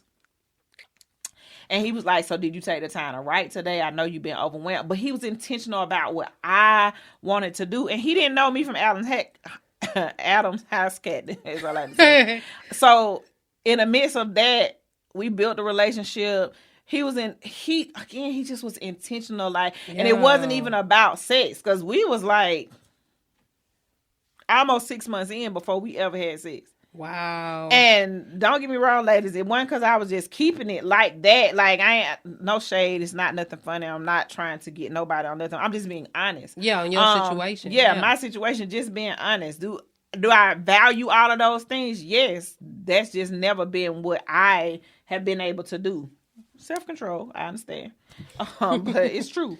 And so we was going out and out of this, that, and the third. Some other life things had began to happen. And he was just like, let's go on a trip. Let's go do this. Like, I was getting to do things that wasn't in my mode of survival anymore. Wow. You know what I'm saying? Yeah, so he showed you something different. And now this is the part. Oh, and this goes back to these lessons that I've had to learn in this relationship. He was showing me something different. Mm-hmm. But because of my own fear and insecurities, even as I saw things different, I kept going back to what I was used to. And that's not in the men. I wasn't cheating or anything like that. But what I was going back to is how I moved. So I didn't talk about my finances. I wasn't like, hey, now we live together. Like, how do our bills go? I didn't ask no questions. I didn't ask nothing. I didn't offer nothing or anything until he started looking at me like, okay, so what is we doing? Because you paid for all your own stuff before and all of this, and now all of a sudden it's like, and I've said this to him, I can say, we get comfortable. It's like, dang, finally somebody taking some of this weight off of me. Like, yeah. And most good men will allow you to do that. Right? Right. But pressure bust pipes regardless. And that pressure of a man who didn't have no children, had only taken care of himself, and now he's taking care of a family of 4. Yeah, that's a lot. That's a lot. That's a lot. And you really just now kind of being on your own, like you live with girlfriends and stuff like that, but really living on your own, really having your own stuff together, your credit together, you got savings, all of this. And the fact that you was willing even to take a gamble. Because let's be clear, it was a gamble. No matter how good I may have made things look, it still was a gamble. Because I still was a woman coming in with 2 children. Yeah. Who just lost everything. Like, and I rebuilt. So before we got together, like, I had got in a new place. Like, the house burned down in January. By the 1st of March, I had a fully furnished house. Like, everything. Like, really, really. My village loved on me, for real. I would not lie about it. I won't make it seem like I don't know what it was. By the grace of God, it came. Like, the house burned down. It was tax time. So, like, that and GoFundMe from people who I have loved on, it was helpful. You know what I'm saying? But yeah, we were in a place and all of that, but girl, it was hard because my temporary housing was 40 miles away from where I lived, and my kids went to a private school. So like, I still had to take them to school. It was just a lot of different moving parts. So again, yes, he took a gamble. Yeah. And at that time, I probably wouldn't have said it was worth the gamble for him, not for me. For me, it was definitely worth it because it was a help, right? Yeah. Inevitably, I end up getting pregnant. We go out of the country, and I got pregnant. I know I got pregnant on that. But I say all that to say, my youngest daughter, she was a blessing. She was what I needed in my life. Him too. The gamble he took was risky for him. Yeah. In hindsight, it was good for me, but it was still risky for me because I still had girls and all of these different things. By the grace of God, he was a good person, is a good person, all of these different things, but it was a gamble. And oftentimes, ladies, we don't want to take a gamble because, can I be very honest, he looked like nothing that I was used to. Okay. Completely out of my norm. Matter of fact, I had told my friend I was finna friend zone him real quick. These are facts. Yeah. I ain't telling you nothing I heard. Yeah. I'm gonna show you a picture of how we started to how we is. Like I'm gonna show you. I want to see that. Oh yes, I'm gonna show you a picture. But I say that because while on paper in a lot of different instances, I may not have seemed to have the kind of value that nowadays some men are looking for. I am very clear that there has been an upgrade on both sides of our life. Absolutely. Now, while mine may not have been as financial as what he had and all of these different things, I know for a fact how he moved, what he think about himself, how life is, and different things. And from his family to my family to our family and friends, like it's definitely been a glow up. Has it been a process? Yes, he had to go through a child custody case with me. I had a very high risk pregnancy. Like I was geriatric pregnancy. Like I was 40 something having a baby. So you know what I'm saying? Like these are things that we were doing. And in the midst of it, did we make it through? Yes. Yes. Has it been easy? No. Because here we are now 5 years in, right?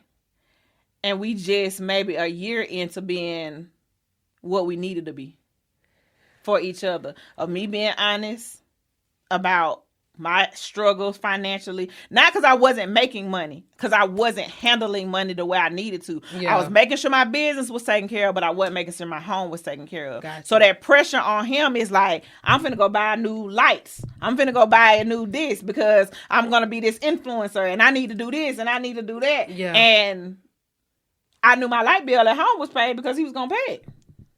Got you. But that's not fair. Got you. So it's like, so you going to go buy some new lighting equipment and you can put that same $200 on the light bill? Now, that's not because he couldn't do it. But where do I say I'm in partnership with you? Yeah. If I say I want you to be my partner, I say I want you to be my husband, but I ain't going to show up for you. But you see me get up in the middle of the night to go show up for other people? Yeah. Yeah, that's I can't help but understand him feeling away. And I'm glad you're speaking on this because like on social media and stuff, as you know, there's talks about how the woman should be able to do what she wants with her money. She shouldn't have to say anything, and the man. Listen, everybody's relationship is different. Different, but I feel like they model it right. And let me tell you something he said to me when I told you, I was telling you about like, now I got to put down all of my accolades, these bricks that I done built up, right? Mm-hmm. He was like, why do you keep celebrating things that you were supposed to do? Mm. Oh, that hurt, baby. That hurt my feelings. He was like, yeah, you're a good mama, but why would you not be a good mama? Yeah, you had to pay the light bill, your car note, your insurance. You want to drive? You want these are things you're supposed to do. We run around celebrating these things as if now it validates us not growing up, us not having adult conversations. Yeah. And it's like, ugh, that do make sense. I didn't want to hear it. Yeah. But it made sense. How do I reprogram my mind into thinking? Because what you just said, social media makes it seem like the man should take care of everything. And if you find one that's willing to do that, that's great. But most of them not. Most men are looking for somebody that could be their partner. And let me say this, because I had this in a relationship. Matter of fact, the exact same relationship that I was in where he said, I've done everything to hurt you, break you. Yeah. And he didn't want me to take care of nothing. But it was because he also didn't want me. He didn't want me to be his partner. He wanted me to do what he said. And anything outside of that was a no-go. Yeah, because he made it an environment where he did everything, controlled everything. So in his mind... And if that's the kind of relationship that you want, and that's the kind of place that you want to be in, and you don't want to be a partner, I want to be a partner. I can't say I want to be a partner and not show up for my partner, though. Right. I can't be a partner in name only. Right. See, I just love that you bringing all of that up because, like we were just discussing, social media will implant that and say that that's the way it should be, and it shouldn't.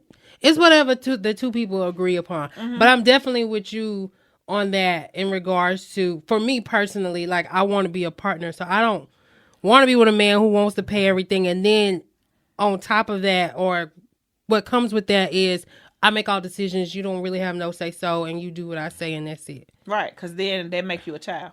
Right, and then that's something I'm far from.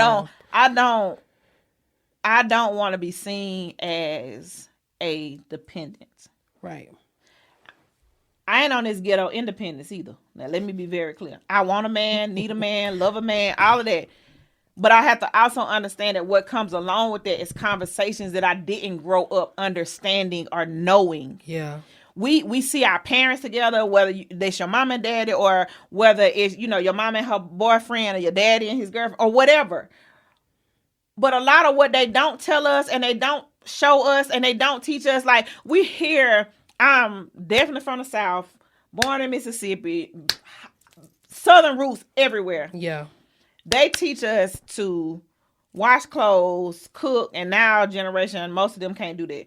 But what I'm saying is all of these household things, but then we don't have no conversation about it. I know women who, if their husband passed away, they couldn't tell you how they pay their mortgage. They couldn't tell you none of those things. But a lot of times you don't know because you didn't want to have a conversation. I don't want to be in that. That's more business. So the thing is, do you really want to be an adult? Yeah. Or do you want to stay in a child's place where you seen and not heard? And in some instances, that's where people are. They're being seen and not heard, but then they're mad because their voice is not being heard. So now you got your little sneaker link on the side. You having sideways conversations because there are parts of you that's not validated because you don't feel like he respects your voice or nothing. You just show up, you smile, you take a great picture and all of those things. But then you feel like you excused from the adults table because you don't have nothing to talk about or nothing to add. Yeah. That's not a good feeling. Not at all. Not at all. Unless, like we said before, you somebody who that's what y'all have agreed to. And you want to excuse yourself from those. But I've actually coached people, and I've seen this where that's what they started with, and they realized that wasn't a position that they wanted to play, but they liked the lifestyle. Yeah. They liked what came with it. Yeah. It was like, no, I like my Birkin. I like driving my G-Wagon. I'm just shut my mouth and not say nothing. But then the thing is, when you get into a place of not, and I don't feel like, when I say asking questions, no, I'm not saying like where you're going and this and that. There should be a level of comfort there, but there also should be a level of accountability. People die every day. Traffic accidents, all kind of stuff. This is truth. Right. I hate for a man and or a woman to be like, he ain't got to keep tabs on me, this or that. If you're not doing nothing, it don't matter. Yeah. Because, again, people have accidents every day. If something happened in a vicinity that you were in, why would I not be able to either check your location or pick up the phone and call you or say, nah, he went over there because he moved his location. Not because I'm finna pull up, but because we in such a secretive lying space for so many, you don't want to have that. Like, no, check up on me. I've left so many places as a single woman and nobody was like, text me when you get home. Call me when you get home. Or stay on the phone with me to make sure I got in because I'm going in the house late. Or whatever the case may be. It's like, I think that's something I might need to work on because honestly, I don't like that shit. I don't want to share my location with you. And that's not because I'm not doing nothing. I just feel like it's a form of control. It ain't a form of control. It's a form of caring. It depends. Let me say it again. It depends on the man because it do depend. But again, if you have somebody and that's the situation, that's on you because you allowed yourself to be next to that. But if I care about you, I'm like, this girl out late. I just want to make sure you got home because guess what? We can walk outside this studio tonight. Yeah. And somebody just be on something. You just don't never know. Why not have that accountability? It's ambulance. All kind of stuff. You ain't checked in at home. It's 3-4 o'clock in the morning and don't nobody know who to call for you.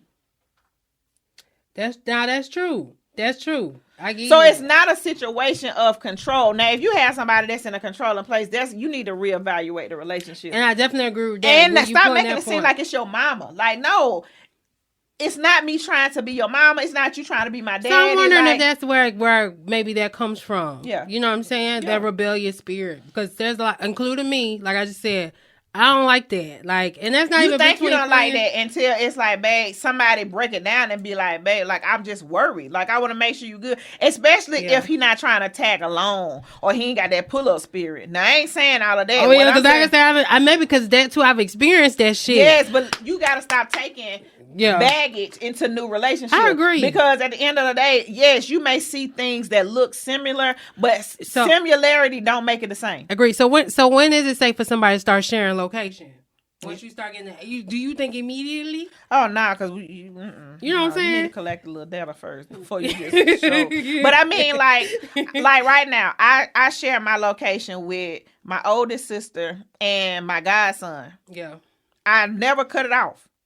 It's crazy because I remember when I first cut it on, but I never cut it off. Not because I'm worried or anything, but it made me happy to know that somebody want to know that I'm good. Yeah. And then I don't know if y'all like why I wear a Apple Watch and why I have my phone. I don't know if y'all know this. I'm finna give y'all a quick little tech tip. Okay. Why I love my Apple Watch? One, because I have had health challenges and things like that. But listen, who you have in your phone as your emergency contact, if your phone, you know it's the side of your button, if you hold it, it'll do an alarm.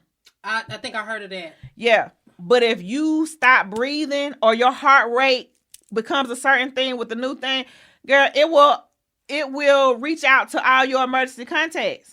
Oh, I need to get me an Apple Watch. Listen, this not funny, but it kind of is, but it really happened, but it made me appreciate it. We were on vacation. I fell off a jet ski.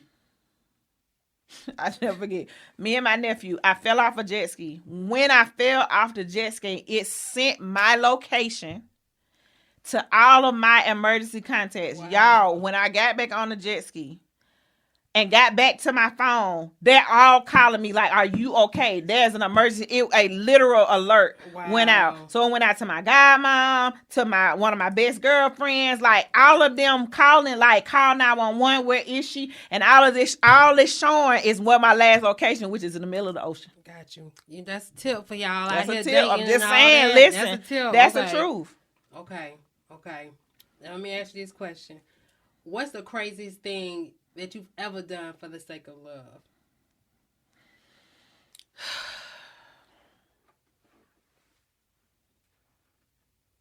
Craziest thing I've ever done for the sake of love. Okay.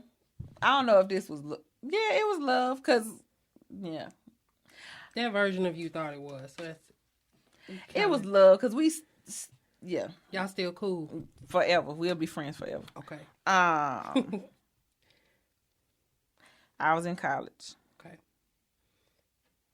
And I was in college. And truthfully, this probably is when I should have had my self-discovery journey. Because I was in college, and the crazy part, even in my low self-esteem, I should have always known I was that girl. That's usually I should have always known I was that girl. Because people were intimidated by me and I didn't understand it. Okay. In hindsight, you realize certain things, but I didn't understand it. I'm like, dang, I'm nice to everybody. Like, I try to be this and that. And I was well into my people-pleasing era. But at any rate, a guy I messed with in college, super sweet guy. Straight out the church. Matter of fact, he a pastor today. But he was messing with a star basketball player. Okay. But we was messing around. They were no longer together. Like, I didn't mess with him when he was her man. Gotcha. But when he was no longer her man, it was like he free reign. Right. So we messed around, had been messing around for a while, whatever. It wasn't public, but it wasn't a secret. Like, you know what I'm saying? And it was college. So but anyway, she always would like try to say little things. And it was girls around the campus, because I kind of dated around, like, you know what I'm saying? Like, or whatever, but it's college. So like everybody knows. So at this point, I got my own apartment. Well, me and one of my friends, we got our own apartment or whatever. And the girl called and was like, he may make you think that he wants you, but he really don't want you. Ooh. He told me that you was ugly and this is that. And one thing that I knew about him is that he always told me how pretty I was. Like, always, like, honestly, he spoke into my life. I say this to you. I'm gonna have to send you this message, send you this link so I can tell you to listen about yourself. But he spoke value into me in probably one of the lowest parts of my life in college. Wow. Because I went to the college I went to because my mom had moved us to Mississippi. I was in Atlanta going to high school. Had every plan to go to Clark, Atlanta. And my mama met this man in Mississippi and moved us to Mississippi. To a town that had one flashing light. It's a stop sign now, but it used to just be a flashing light. So you just slowed down through there, and before you know it, you was out of the town. Wow. From Marietta. Wow. Yes. So we were in Mississippi. I ended up graduating from high school in Mississippi. And when it was time for me to go to college, I picked the furthest college I could go because my mom was like, we're not paying out-of-state fees. You got to be able to go where your financial aid and your scholarships will take care of you to go to school. I'll never forget that. So I went to the furthest college, which is Delta State. It was right by Memphis. That's just like the cusp. I was like 2 hours from Memphis. And so anyway, I'm at the school, and the girl's like, he be saying you ugly and this and that, all the different stuff. And so she was like, I want to confront him. And I just want you to go up there so he can't lie to your face and my face. And I was like, I had time that day. Clearly, shit. I had time that day. So at any rate, we go and we get there and she talking the whole time and I'm texting him. Mind you, this is not the era of the iPhone. Yeah, this is not the era of the iPhone. So I want to say I may have had a Nokia or maybe even a flip phone. Like this is how long ago, me being in college. Well over 20 years, Jesus. And we get there, he worked for the paper. He's a journalist, matter of fact. Yeah. So he come out and she just starts saying all of these things. And she was like, and she came up here to tell you this, and that. And I know you've been calling her. You keep making like, you don't want me or this. Because the girl was pregnant. Ooh. That was the thing. The girl was pregnant. And she kept trying to make this thing like, I only got pregnant by pre-cum and this, that. Like, it wasn't good. Like, she basically kept trying to talk bad about how intimacy was with him. That wasn't my situation. That wasn't even my experience. So like, I'm like, I don't understand. Like, what are we doing? And anyway, she said all of that stuff and she was like, and tell her that you call her ugly. What?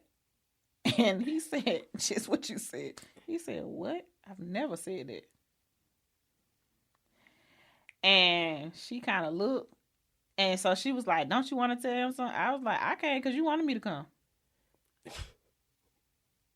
And he was like, no, I've always thought that she was beautiful. But because of our, me and your situation, on again, off again, like we could never really be anything. And this and that, girl. And all the way to literally, I ended up staying with the dude. And when he got out of work, he took me back to my apartment. So the crazy thing was you coming along, not knowing what the situation. I really had no earthly idea of what was going to happen at all. But why I say I should have known that I'm that girl. This is why, and I'm gonna say this: every one of us have had an instance where who we equate ourselves to be, and who we really are predestined and purposed to be have collided at some point where we've seen a glimpse of it. And we refuse to look at it. And lean into it. And why I have to give it to this particular person of where that was is because that night I took a gamble because that girl could have killed me. Just this fact. Yeah. She could have killed me because she could have killed me. She seemed like we was obsessed, a little cuckoo. Anyway, she could have killed me. But the other side of it is, hopefully I won't cry when I say this because this is going to help somebody. That was the first time that I had ever been chosen. Like, chosen as something. like women, and this, and after going through my self-love journey, I realized I had to choose me. But in the depths of my low self-esteem and me not feeling valuable and being at this point, I done been raped, molested, stepdad, like everything. All of these things have happened. Yeah. And even my mom was in a bad marriage at the time. So like even me running away all the way to the Delta, it was that. But that was the first time somebody actually saw you. Somebody saw me, not my stuff, but saw me enough and literally really saw true beauty in me that I possess, not just sexually, but as a person. Because see, she tried to minimize me that it was only sex. Yeah. Like he just be doing that because we don't have good sex. But it was more than that. You get what I'm saying? Yeah. And that was the first time that I was ever really chosen, and I knew it was real.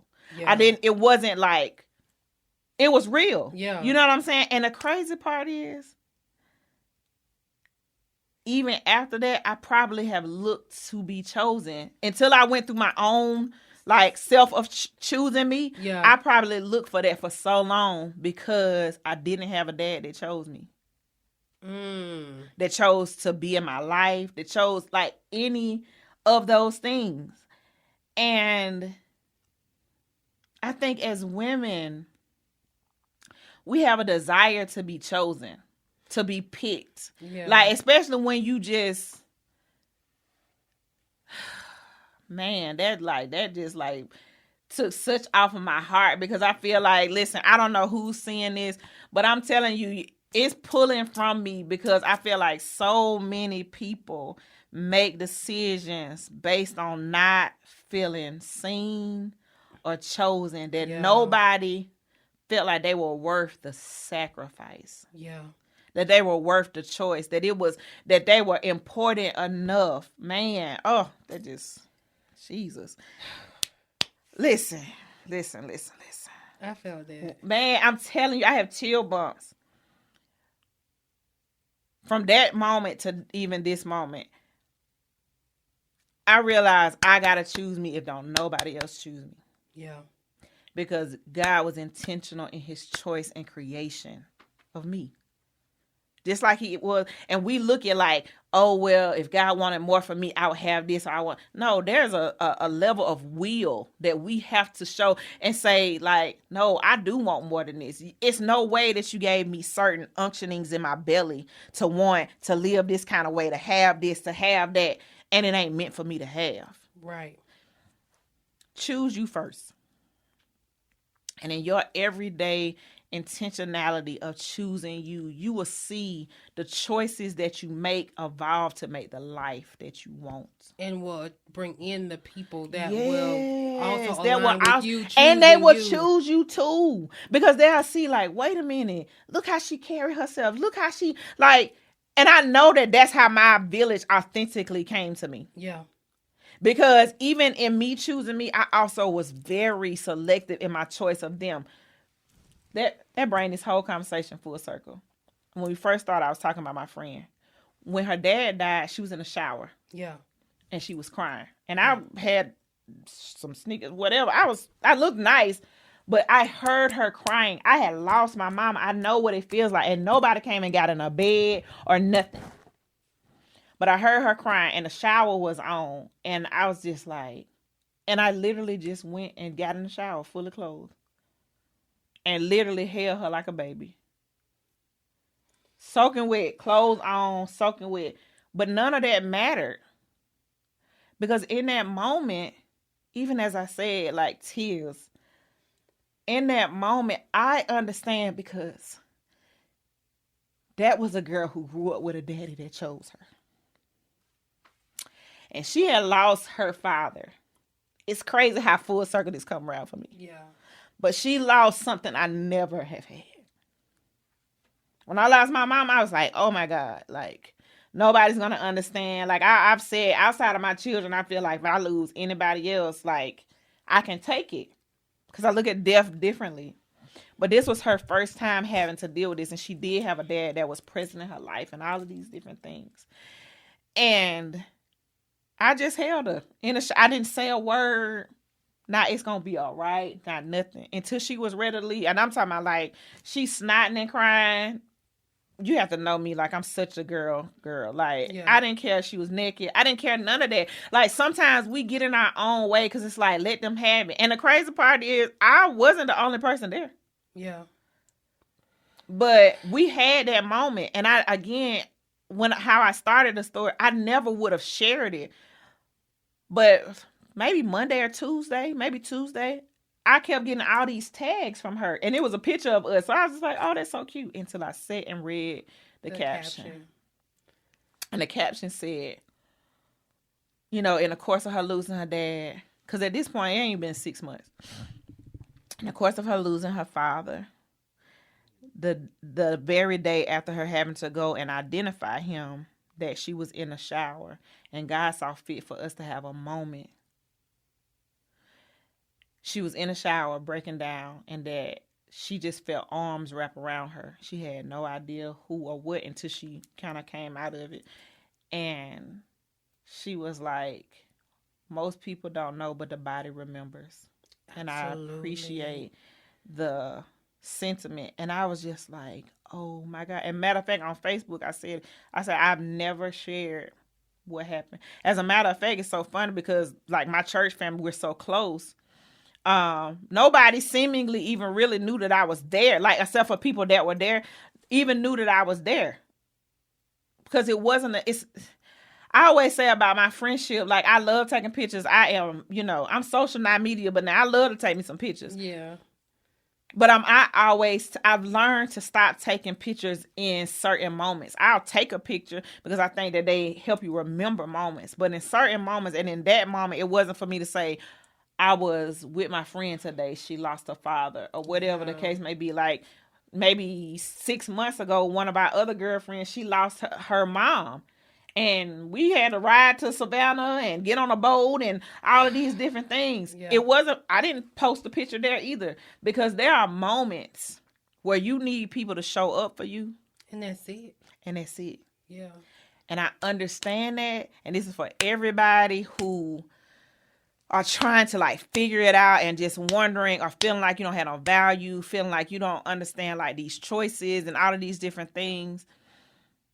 We go through this because those are the people we supposed to be for people because we didn't have them. Yeah. I'm a firm believer that the very void that you believe the world has is the one you're supposed to fix. It's just figuring out how to be that. So I started this out by saying, I think my whole life I was supposed to be a mama. Yeah, you did. And so however that looks, and that's not your conventional mama or this or that. It's just being there for somebody that needs somebody. And so my continued prayer is that for me in relationships going to that is that I can have somebody that will help to build and make me stronger and tell me stuff I don't want to hear when I don't, to help me grow, to be better, because truthfully, we do grow through pain. That is true. It's a reason why pressure make diamonds, but the way that the pressure has to fall for the diamonds to really be, listen, if you know about, no inclusions and all the letters and all of that kind of stuff, if you really know, if you're really looking for the real clarity of the kind of diamond you want to be, you have to understand that it comes along with pressure. But though the pressure comes along, the reward that comes along with it is priceless. And for so long, I kept trying to weigh my value against what people said was value. Versus realizing that what I have to offer the world truly is priceless. But it's only priceless if I treat it like that. That's beautiful. And I can't think of a better way to end this podcast. Let me ask you this last question. Now, where can the audience find you? You can find me on everything K.Micole, K.Micole on everything. My website is K.Micole.com. I'm at K.Micole on every social media. Listen, I am an intentional purpose pusher. And we all have a purpose. No matter how big or how small, we got to stop devaluing our purpose and ourselves. We are priceless. We were bought with a price a long time ago. The price has been paid. Stop trying to discount you because the people that you have allowed access to your pricelessness have told you that you are of no value. Thank you so much for that. I needed to hear that along with other tidbits that you gave throughout the podcast. To God be the glory. Whew, so thank you so much for coming on, bringing the energy. Thank you for having me. No, thank you for your time. Thank you for all the listeners tuning in. And until next time.